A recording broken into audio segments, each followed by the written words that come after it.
नेता नगरी is brought to you by My Store Hub, her store online. Cooker की अगली सीटी से पहले ना ये ढाबा ऑनलाइन कर देना है।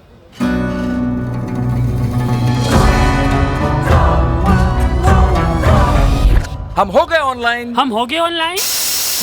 आ गया है माई स्टोर ऐप। ये किसी भी स्टोर को ऑनलाइन करे सिर्फ 15 सेकंड में। माई स्टोर, अब हर स्टोर ऑनलाइन।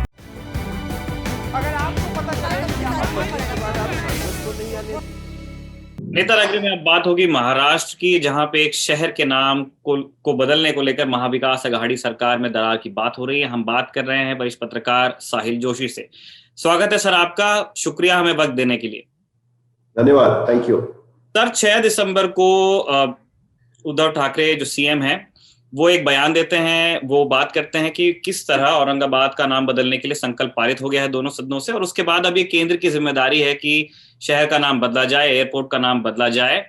हमें लगा कि ये बहुत एक नॉर्मल न्यूज होगी, स्टेट की न्यूज है, इसमें नेशनल पॉलिटिक्स का क्या लेना देना, लेकिन बाद में हम देखते हैं कि उन्हीं की सरकार में मंत्री और कांग्रेस के जो लीडर हैं आपके स्टेट में, वो पब्लिकली आकर के कहते हैं कि अगर ऐसा कुछ भी होता है तो हम साफ साफ इसके खिलाफ होंगे और नाम बदलने से विकास नहीं होता है। इसको किस तरह आप रीड कर रहे हैं? महाविकास अघाड़ी कितनी स्टेबल है सर वहां पे अभी? देखो, सबसे पहले तो हमको ये समझ लेना चाहिए कि ये औरंगाबाद का नाम बदलने को लेकर अगर विवाद शुरू हुआ है तो इसका एक मतलब तो साफ, मेरे ख्याल से आजकल सभी को ये समझ में आता है कि कोई ना कोई चुनाव आ रहा होगा, वरना इस तरीके की घटना अचानक होना ये तो संभव नहीं है। तो अब ये भी कोई गुलदस्ते में बात नहीं रह गई है कि औरंगाबाद महानगर पालिका के चुनाव होने वाले हैं और इसी के चलते अचानक ये बात दोबारा शुरू हो गई है। अब ये कंट्रोवर्सी कैसे शुरू हुई उसको अगर हम सबसे पहले देखें, कांग्रेस इस कंट्रोवर्सी में कहीं भी नहीं थी पहले, और शिवसेना की ये आज से नहीं 1988 से जब पहली बार शिवसेना ने औरंगाबाद महानगर पालिका का चुनाव लड़ा था मुंबई के बाहर, तब से शिवसेना की ये मांग रही है कि संभाजी नगर उसका नाम कर दिया जाए, औरंगाबाद का नाम। अब हुआ ये कि पिछले कुछ दिन पहले किसी एनजीओ ने एक लव औरंगाबाद करके एक बड़ा सा एक चौराहे पे एक स्ट्रक्चर बना दिया था। उसके जवाब में शिवसेना के जो वहां के लोकल नेता है, उन्होंने वहां पर लव संभाजी नगर इस तरीके से उन्होंने ये बना दिया। अब वहां से वो विवाद दरअसल शुरू हो गया।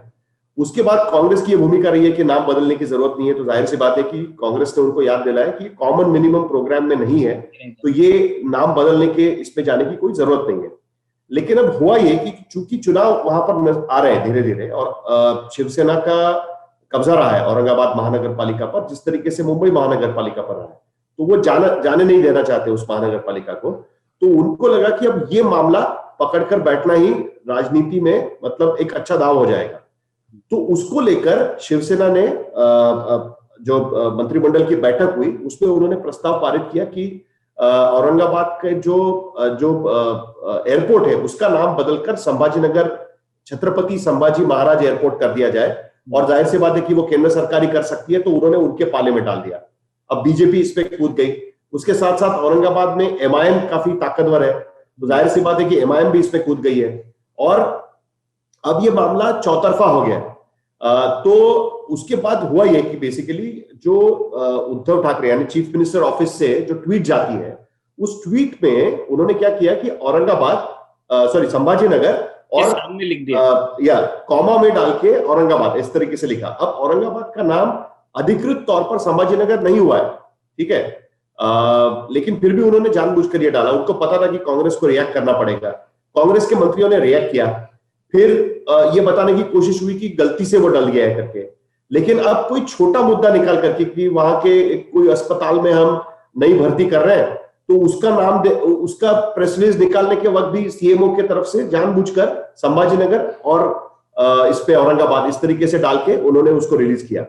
तो शिवसेना ये दिखाना चाहती है कि हम बदले नहीं है, कांग्रेस ये दिखाना चाहती है कि हम बदले नहीं है, और जो कोई विवाद था ही नहीं। मतलब आश्चर्य लगेगा आपको सुन के कि जब शिवसेना बीजेपी की सरकार 95 में आई थी, तब भी इन्होंने नाम बदला था। ये मामला कोर्ट में गया था और हाईकोर्ट ने 2 टूक उनको कहा था कि आपको जो जीत कर भेजा गया है वो शहर का विकास करने के लिए भेजा है, नाम बदलने के लिए नहीं भेजा है। वो मामला तब से वैसे ही पड़ा हुआ है और इनकी 2 बार सरकार आकर गई, लेकिन उसके बावजूद कभी उन्होंने नाम नहीं बदला है।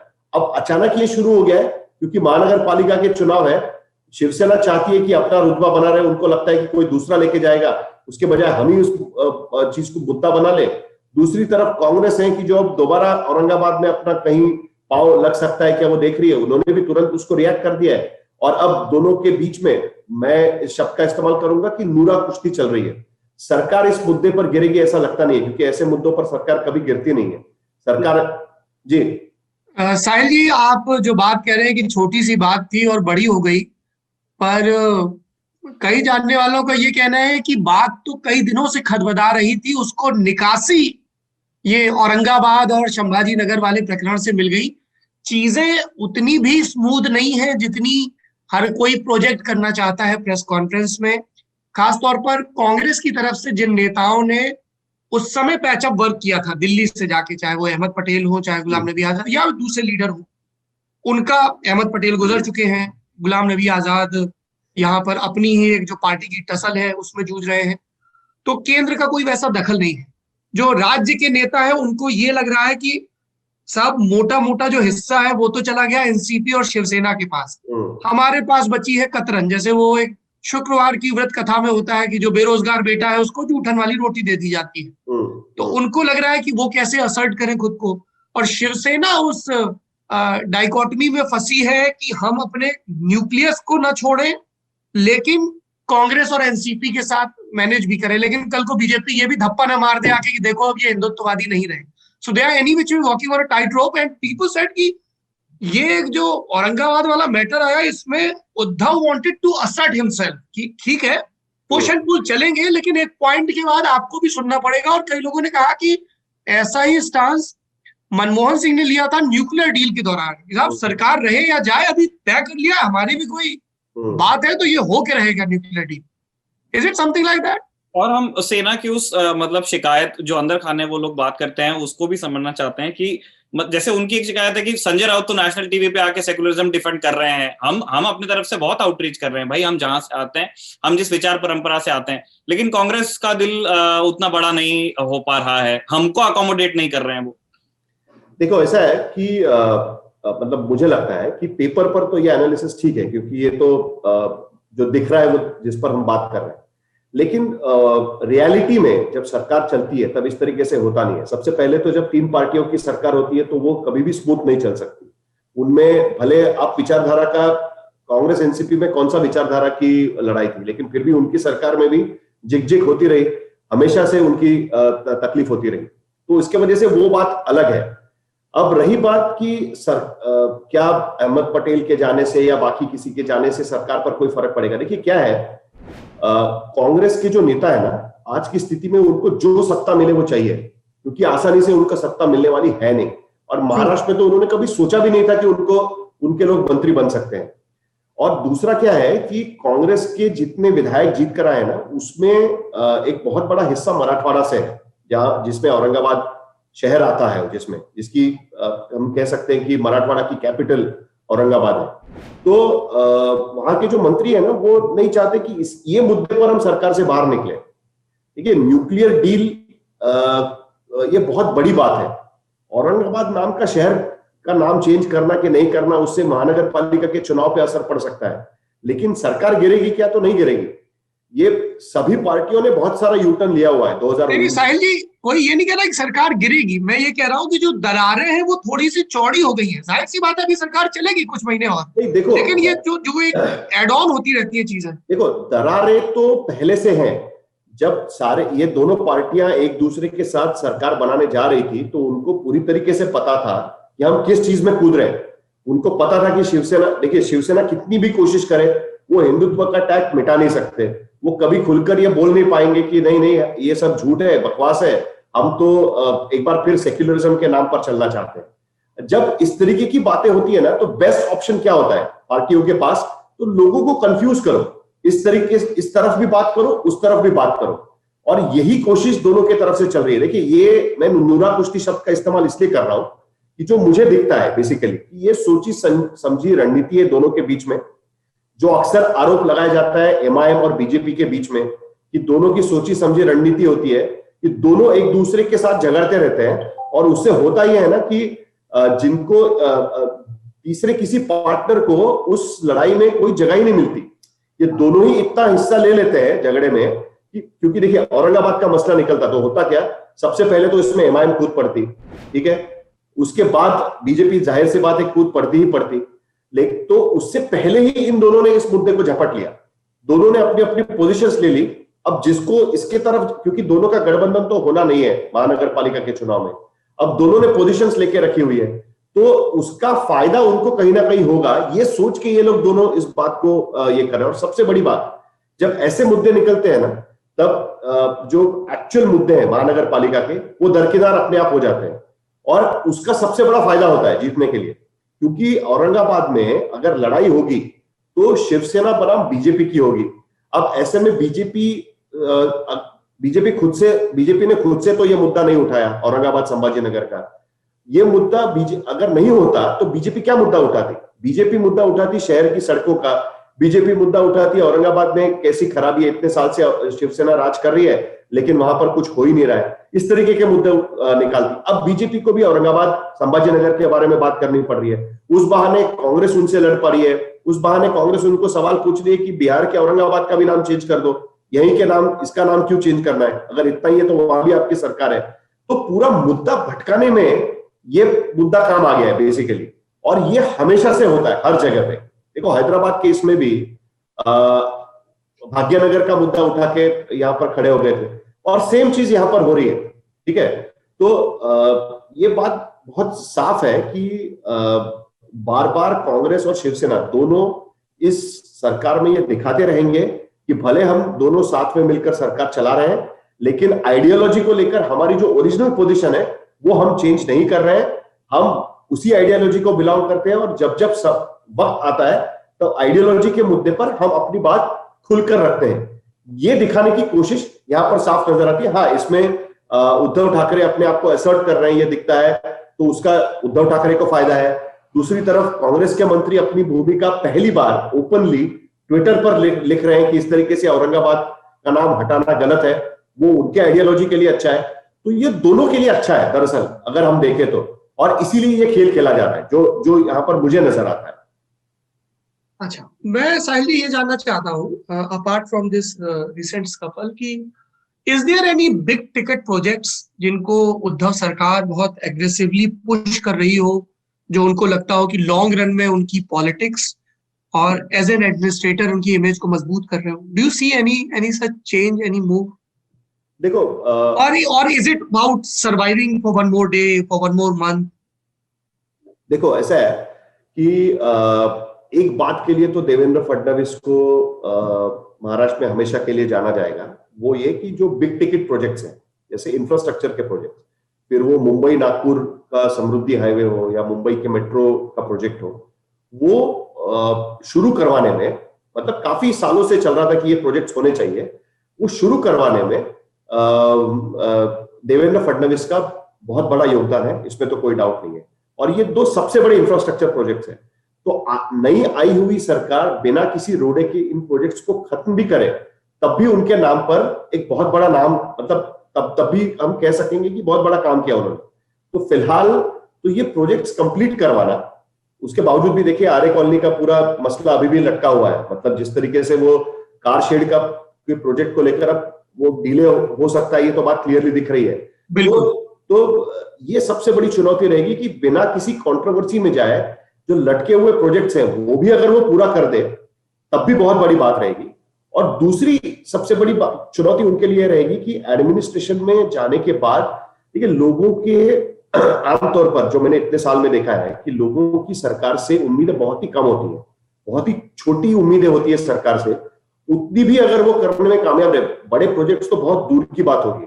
और उनका नसीब इतना अच्छा नहीं था कि जैसे वो आए तुरंत कोविड की स्थिति हो गई, तो दोनों तरफ से अगर हम देखें तो उद्धव से कोई उम्मीदें भी नहीं रही पिछले साल भर में, क्योंकि कोविड की स्थिति रही। हाँ, इतना जरूर है कि उन्होंने मुंबई में बड़े बड़े कोविड सेंटर्स बनवाए, वो सारी चीजें की उन्होंने, लेकिन फिर भी ज्यादा उम्मीदें उनसे थी नहीं। और सरकार के पास भी ये मौका मिल गया बताने का कि हम कुछ ज्यादा कर नहीं पाए क्योंकि हम तो कोविड से निपटने में ही लग गए थे।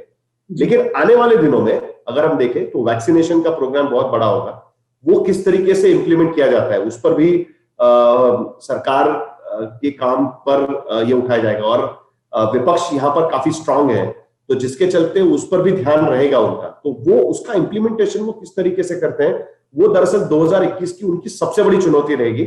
और जो बाकी प्रोजेक्ट्स हैं जो ऑलरेडी शुरू है महाराष्ट्र में, कोस्टल रोड का प्रोजेक्ट है या मेट्रो का प्रोजेक्ट है, मुंबई नागपुर हाईवे का प्रोजेक्ट है, ये प्रोजेक्ट भी समय पर ठीक हो जाए ना तब भी बहुत हो जाएगा। फिलहाल के लिए जो अभी की स्थिति है 2021 तो निपट जाएगा उसको। सर, एक आखिरी सवाल जो हम कहना चाहते हैं, जो सौरभ कह रहे थे उसी बात को मैं आगे बढ़ाना चाहता हूं। आपने एडमिनिस्ट्रेटिव परफॉर्मेंस के बारे में बात की उद्धव ठाकरे सरकार के, हम उसके पॉलिटिक्स पर आना चाहते हैं। ये हमको यहाँ दिल्ली में खूब सुनने को मिलता है, आप ठीक बता पाएंगे क्योंकि आप ज्यादा क्लोज हैं वहां पे चीजों के, कि इस सरकार को जो पॉलिटिकल और एडमिनिस्ट्रेटिव सैनिटी है उसका बहुत बड़ा हिस्सा शरद पवार के पास से आता है। अब ईश्वर उन्हें लंबी उम्र दे, लेकिन शरद पवार दिनों दिन उनके पास उतना वक्त कम होता जाएगा कि वो पॉलिटिकली इतना एक्टिव रहें, हर चीज में इंटरवीन करें। इसमें भी इस प्रेजेंट केस में भी हमने देखा सबसे सेंटर लाइन उसमें राष्ट्रवादी का ही था। अजीत पवार सामने आए, उन्होंने कहा कि मैं सबके साथ में बैठ करके बात कर लेंगे और कॉमन मिनिमम के हिसाब से जो होता होगा वो हम देख लेंगे। जब क्या शरद पवार से आगे की तैयारी भी है इनके पास, कि जब शरद पवार का जो इतना लंबा एक्सपीरियंस है, अनुभव है जो अभी इस सरकार को मिलता है, उसके बाद इस सरकार का पॉलिटिकल सर्वाइवल कैसा रहेगा? मैं इसको आपको एक दूसरा एग्जांपल देके एक्सप्लेन करना चाहूंगा। एक्चुअली ये सवाल हमेशा रहता है कि इनके बाद क्या, जवाहरलाल नेहरू के बाद क्या, ये सवाल रहा था। उसका जवाब लाल बहादुर शास्त्री के रूप में मिल गया, हालांकि इंदिरा गांधी ने ही उनको कंटिन्यू किया आगे।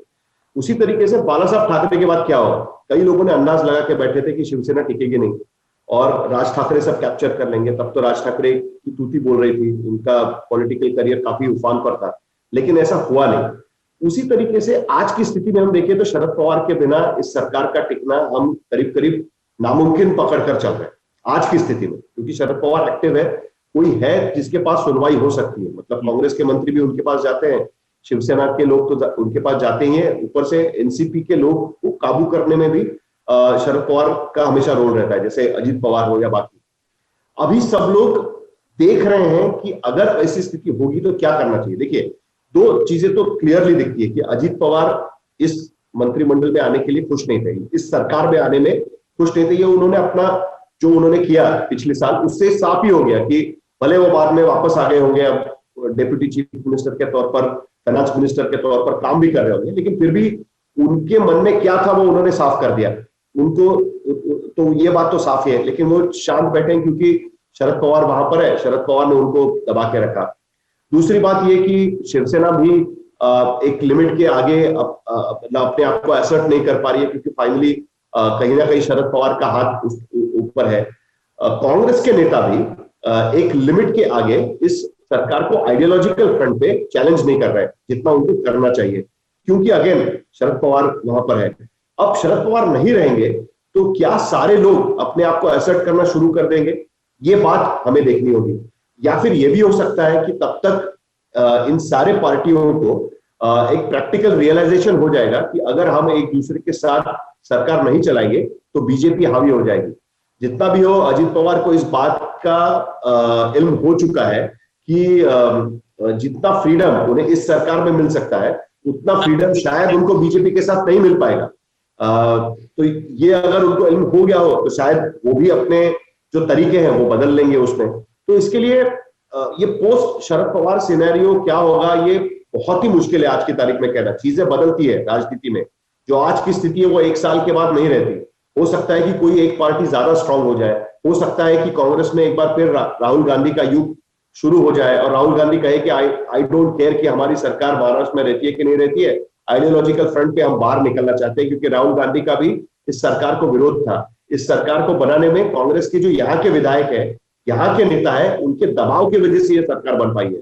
तो एक साल के बाद हर पार्टी में क्या स्थिति होती है उसके ऊपर निर्भर होता है। सबसे बड़ी बात, 2022 में मुंबई महानगर पालिका के चुनाव होंगे, और सिर्फ मुंबई महानगर पालिका के नहीं, मुंबई महानगर पालिका के साथ नागपुर, ठाणे, नासिक, ये जो बड़े शहर है, पुणे, ये सारे महानगर पालिका के चुनाव एक साथ होते हैं। तो ये मिनी विधानसभा हो जाएगी। मिनी असेंबली चुनाव जब होंगे तब पता चलेगा कि इस अलायंस का सचमुच में सबको जो फायदा चाहिए वो मिला है कि नहीं मिला। उसके बाद ही कुछ घटनाएं शुरू हो जाएगी। अगर उसका फायदा दिख रहा है तो शरद पवार हो या ना हो सरकार चलती रहेगी। अगर उसका फायदा नहीं दिख रहा है तो शरद पवार होते हुए भी ये सरकार में गड़बड़ियां हो सकती है। साहिल जी, हालांकि मेरे साथी निखिल कह चुके हैं आखिरी सवाल, पर आप जब बोल रहे थे तो मुझे एक सवाल और ध्यान आ गया। एक अरसे के बाद महाराष्ट्र की पॉलिटिक्स में बात हो रही है और इस दौरान कई डेवलपमेंट हुए हैं, जैसे विधान परिषद के चुनाव। और विधान परिषद के चुनाव के कुछ नतीजे बड़े उलटफेर वाले माने गए, खासतौर पर नागपुर और विदर्भ के रीजन में जो है बीजेपी के लिए। मैं उन चुनावों पे आपकी टिप्पणी चाहता हूं। देवेंद्र फडणवीस को कई लोगों ने कहा कि अब चेक किया जाएगा थोड़ा सा, ना बहुत फ्री हैंड है। कई लोगों ने कहा चेक किया जाएगा, कहीं ने कहा नहीं, ही इज डूइंग फाइन।